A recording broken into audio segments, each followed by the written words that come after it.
Hi, my name is Farhan. I'm a storyteller with Tyndis. I was born in Calicut, of course. My childhood was at different places. I was raised in partly in Calicut, partly in Talisheri, which is like 70 kilometers north from here. And some of my times I've also spent in Malappuram, which is like 80 kilometers south from here. I've had my education in Ernakulam, so some of my time was also in Dubai. So lots of different places I've been to. And one of the biggest factors for me to be a storyteller is that I get to meet different people from different parts of the world and talk to them, tell them stories about my land, about experiences that I've had. So it is actually a magnificent piece of experience to actually behold and tell stories to someone, and to see the reaction in their eyes is extremely, extremely satisfying.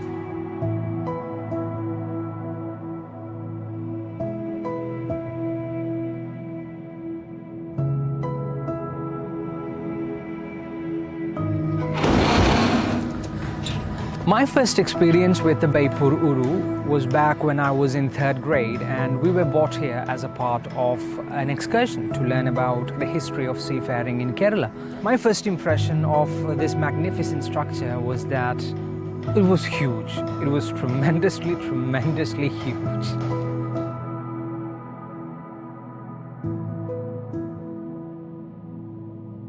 As I said before, these are huge.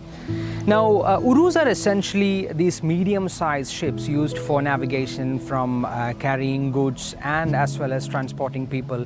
So they were the main means of transportation for Kerala to different parts of the world, as well as to different North Indian states as well. The magnificent piece of art that we see right behind us has been in construction for more than 3 years. Now, it doesn't usually take this long, but unfortunately in Kerala we've had 2 back-to-back floods. The Mestri, that's the chief architect, actually tells me that this project will be completed by the March of next year. Now, 2 very interesting cultures, work cultures, actually come together with respect to the building of Urus, or these ships that we see right behind me. Now, the interesting aspect of this kind of woodwork is that these people, they do not use any forms of blueprints. All of the calculations are done inside the head of the chief architect. So a very interesting style of building is seen here. It's been passed down through generations. All of the workers that we find here has been practicing this art for centuries. Their families has been practicing this art for centuries. Now, the second interesting aspect to the Urus of Beypore, or the culture of Beypore, is that there is this unique Kalasi culture that has the Mapla Kalasi culture, we call them, that has been a huge aspect of the Uru building culture as well. Now, the ships that you see behind me are actually in dry land. Now, we need some sort of medium to push these ships back into the waters. Now, that is where the Mapla Kalasis come in. Now, these Kalasis, they are very skilled at moving huge objects. Now, interestingly enough, my father actually used to be a Kalasi while he was very young, and it is not exactly a very practiced profession right now, but once upon a time when we did not have cranes and those sorts of technologies, what essentially were used was that these skilled men who were very skilled with pulleys and levers, they would use these kind of very simple levers and technology to push these huge objects into the waters, and tiny little human beings pushing these kinds of huge, huge structures into the waters were a sight to actually behold.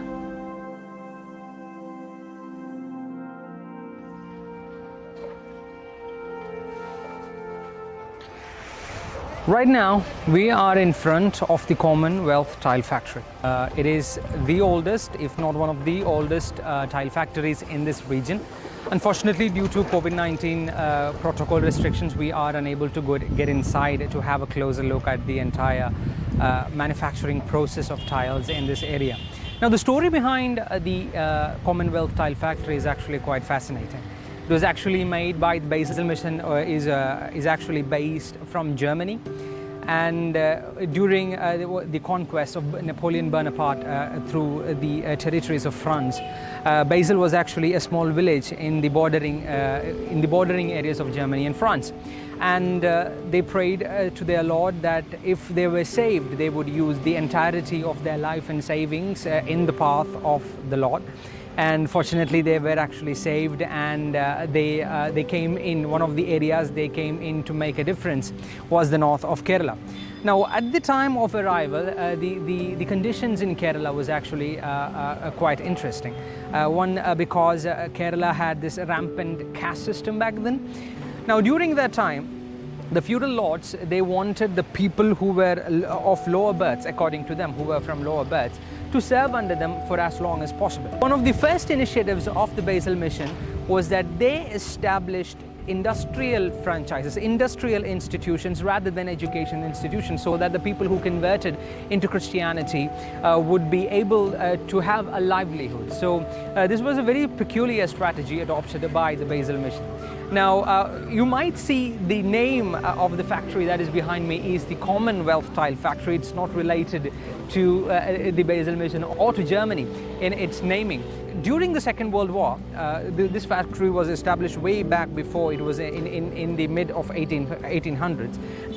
One of the other interesting aspects of the Commonwealth Tile Factory is that this was one of the first industrial establishments in this area, and because of that they used to have sirens that would go aloud during different times of the day. So in the morning you had a siren to start the day of work, in the afternoon you had a siren for the lunch break, and in the evening you had the siren which concluded their day of work.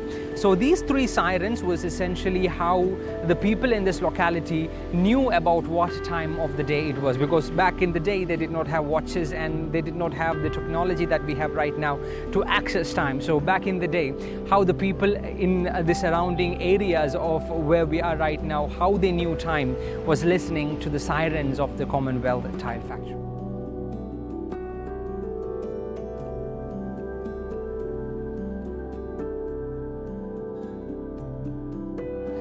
When talking about Calicut, the one thing you can't absolutely miss is the food of Calicut.